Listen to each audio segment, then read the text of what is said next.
This is it. That's number one. On today's show, we'll meet a Minnesota couple who have a hobby of keeping tally on their backyard residents. What kind? Purple martins. Next, we found an artist that combines her obsession over turkey hunting with her gift to paint. Her canvas, a turkey feather.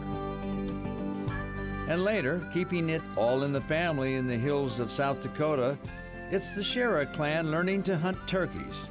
It's a rite of passage, and grandson Jake learns firsthand that turkeys gobble well before sunrise. Those stories and more, next.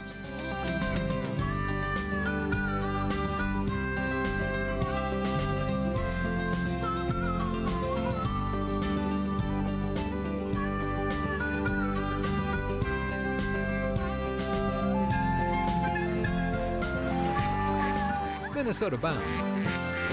Brought to you by Minnesota's Select GMC dealers. Hi, everybody. Raven and I welcome you to the show. There's one bird in Minnesota that really needs our help. It's the purple martin. Without houses that we put up, purple martins would really be in trouble and possibly disappear. Well, we found a couple in Corcoran, Minnesota, who are doing all they can to help out the purple martin.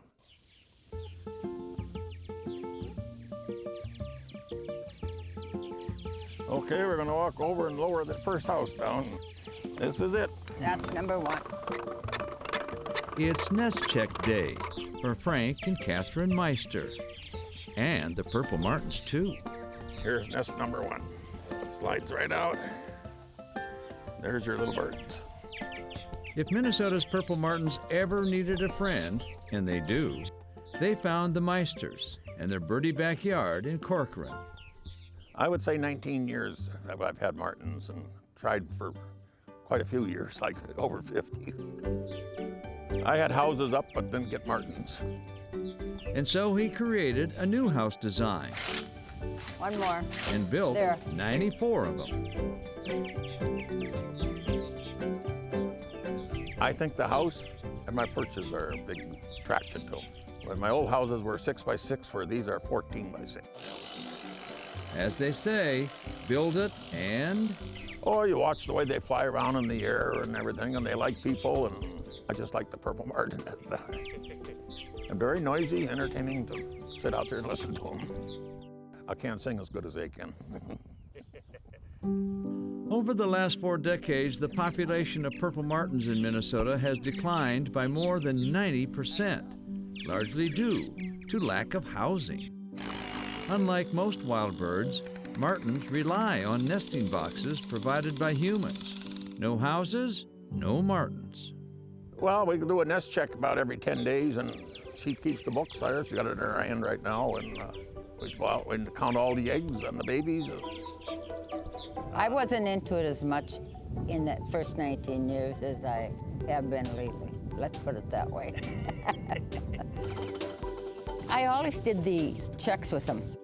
I'd say it takes about an hour to go through all the houses. All 94 of them. Nest number 4 has 5 babies. Then we just close the door again. Next, C8. Oh, C8, okay. Right here is your nest with 7 babies.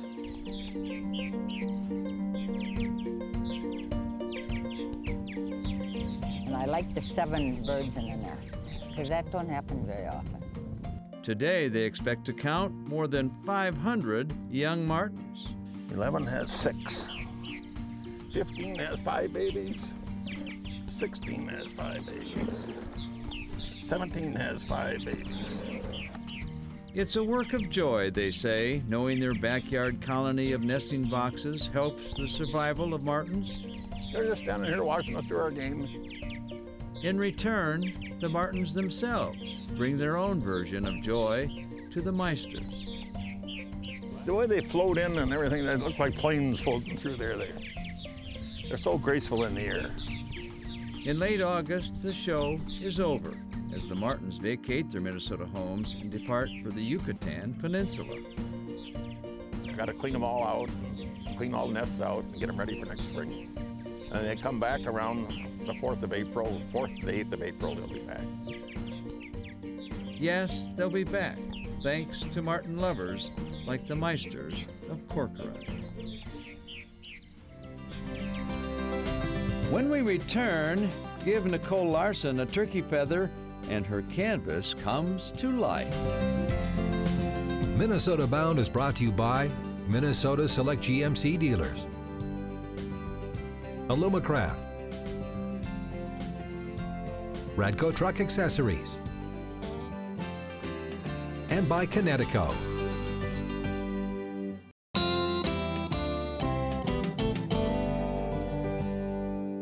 Coming up, a story about an artist. You know, most artists, of course, paint on canvas. But the artist we found paints on something else. Travis Frank has the story.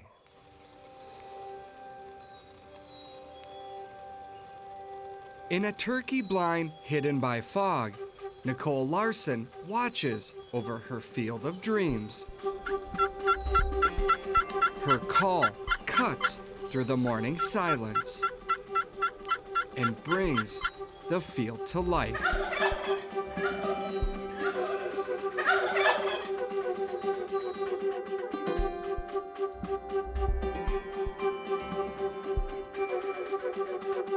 Fooled into range, this young Jake gets a pass thanks to his tail feathers, or lack thereof.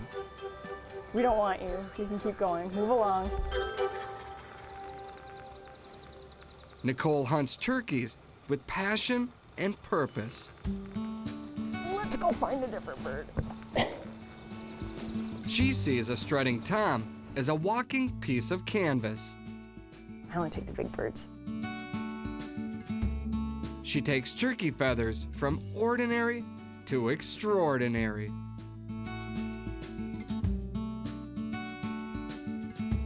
To me, the feathers, they're fragile.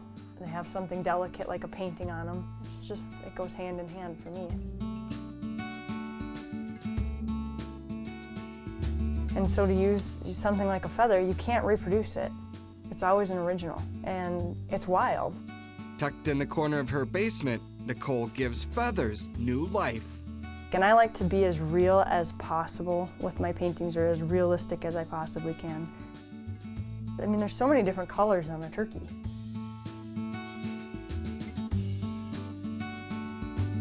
Very much inspired from anything that happens around me when I'm hunting.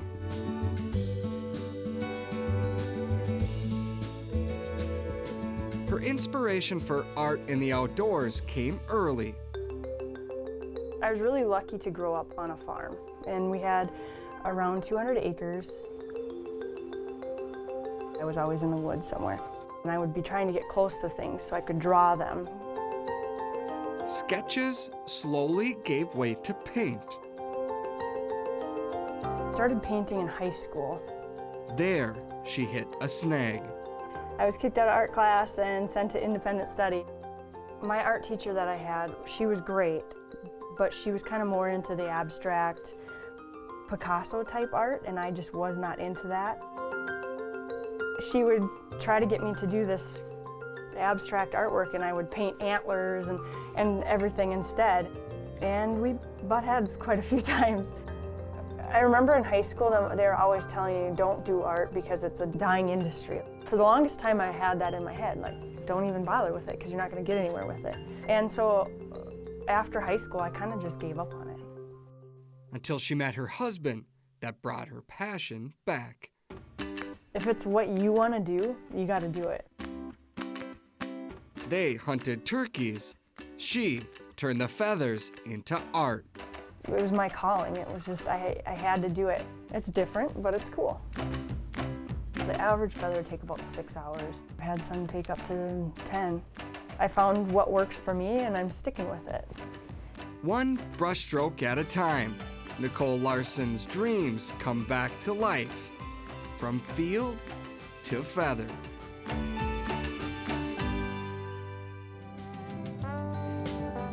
Coming up, we tag along as young Jake and Grandpa Shara head out on a turkey hunting journey to the Black Hills of South Dakota. Closed captioning is brought to you by Minnesota Rebat. Hey anglers, it's time for the annual Minnesota-bound crappie fishing contest Saturday, May 5th on Lake Minnetonka. Grand prize in a Lumacraft boat, motor, and trailer. You must enter to win. Details online at mnbound.com or at participating Mills Fleet Farm stores. Fish on! Coming up, another one of my favorite turkey stories. This is hunting with my daughter Simone and grandson Jake. 3 generations bouncing around the Black Hills in search of a gobbler.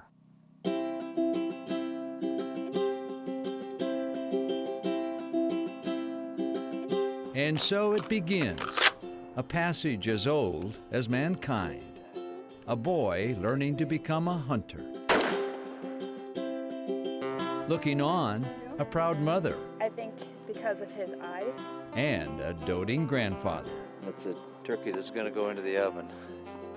For Jake Gauntz, now age 13, aiming at the world of wild turkey hunting is much like climbing the family tree.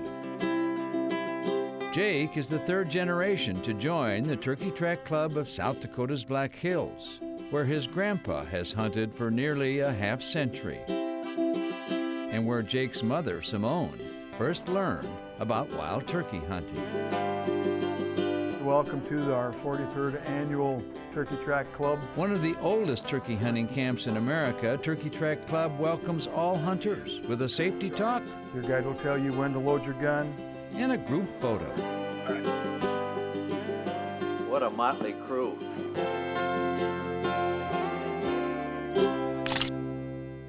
Introductions over, it's off to the hills. For Jake, the time to hunt has come.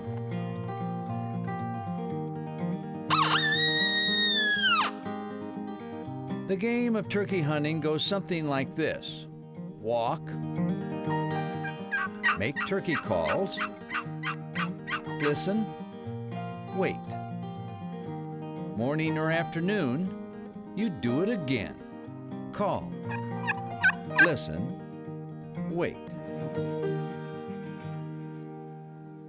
There, hear that? Turkey gobbles, the sound that stirs a hunter's soul. Grandson Jake, prepare to be addicted.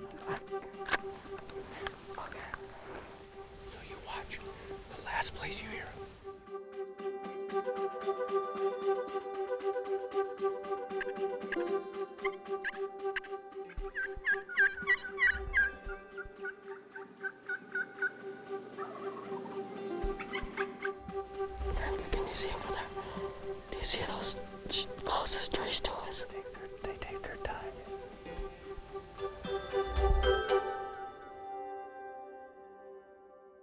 time. False alarm. No gobblers appear. I remind Jake, this is why it's called hunting, not shooting.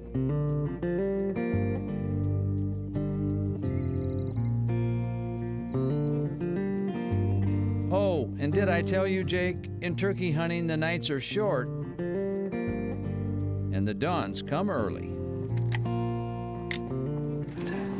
It's set up by those trees there.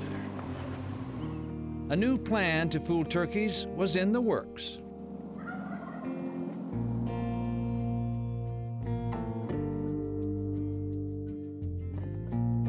Okay then, that plan didn't work. Turkey strategies seldom do. Maybe a new spot. Is there a gobble over there?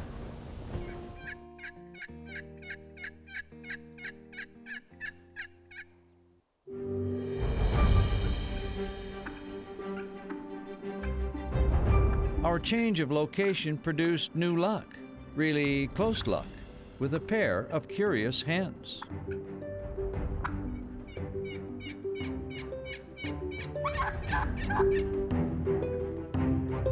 If you hear something pounding, that's Jake's heart.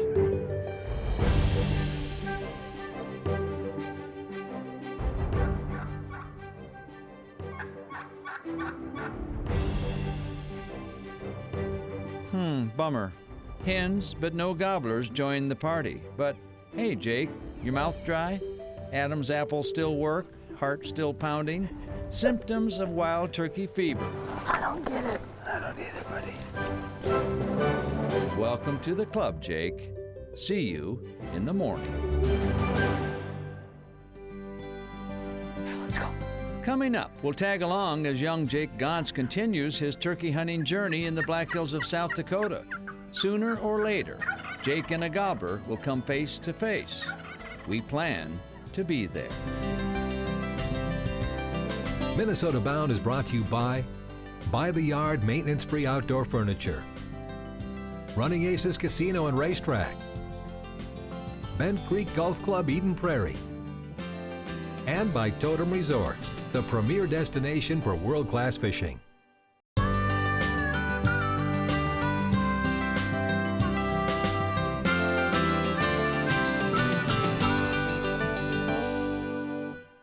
All right, time to resume our turkey hunt in the Black Hills with grandson Jake and daughter Simone.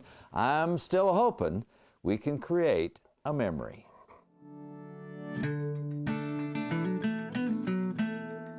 For a hunter, the moment of truth is seldom forecast. For a young turkey hunter like Jake Gantz, the fervent wish to see a gobbler up close is seldom in sync with reality, or so it seems.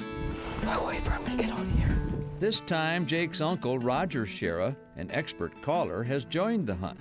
Where'd he say that? Where'd he say he was coming up? As any turkey hunter knows, so much can go wrong, so I decided to hug the same tree with grandson Jake and whisper advice if need be. Got my knee up. The best advice? Patience, grandson, patience.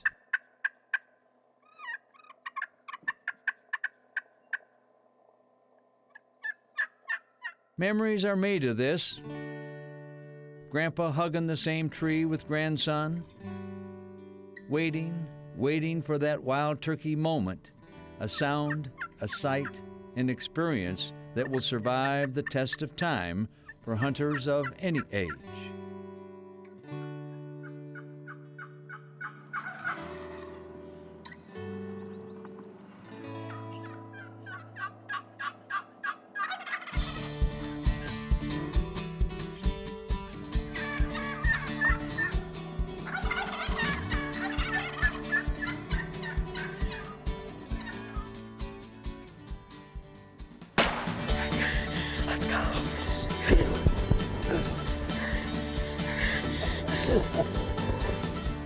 Attaboy. Holy cow. I heard him drumming over here. I thought it was over there. And then here comes the tail up right here. He's all fanned out.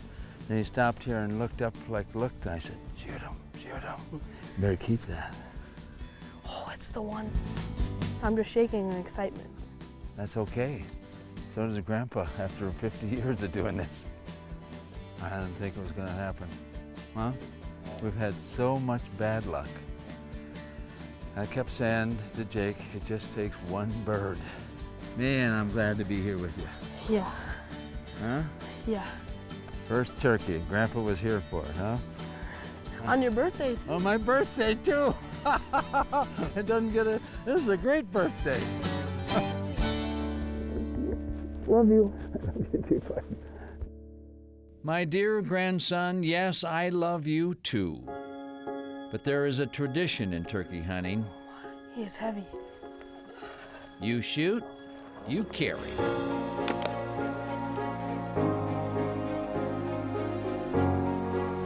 Without saying, I knew that my grandson was now just like me, an admirer of wild turkeys. In the footsteps of his mom, who returned with a turkey tale of her own, aided by Turkey Track guide Tom Trimble. Hey, Simone. Wild turkey hunters, 3 generations, a family tradition. I know this. I'll never forget that young boy's excitement, and I'm sure he won't either. That about does it for us. Remember, introduce a kid to the great outdoors, take him turkey hunting. I'm Ron Shera, of course, the star of the show. Are you listening to me? Okay. This is Raven, yes, the star of the show. Transportation provided by Premier Transportation. Call 1-800-899-7433. To get more Minnesota Bound, including full episodes, go to mnbound.com. And to follow our latest adventures, like us on Facebook.